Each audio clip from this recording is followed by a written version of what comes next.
સરથાણામાં police સ્ટેશનથી માત્ર 900 મીટરના અંતરે આવેલી એક હોટલમાં દરોડો પાડી થાઈલેન્ડની 8 યુવતીઓને મુક્ત કરાવવામાં આવી છે। પ્રાથમિક તપાસમાં યુવતીઓને હોટલમાં રાખી દેહ વેપાર કરાવવામાં આવતો હોવાનો ખુલાસો થયો છે।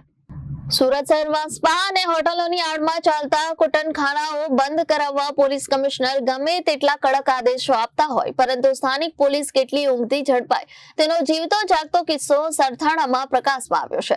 સરથાણા પોલીસ સ્ટેશનની બિલકુલ નાક નીચે માત્ર 900 મીટર એટલે કે 1 કિલોમીટરથી પણ ઓછા અંતરે સીમાડા રોડ પર આવેલી એક હોટલમાં વિદેશી યુવતીઓ સાથે હાઈ પ્રોફાઇલ સેક્સ રેકેટ ધમધમી રહ્યું હતું।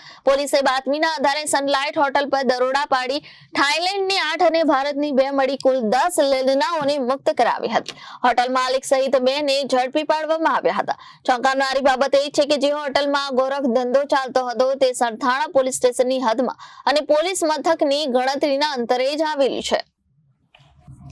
Bureau report Janadesh news Surat.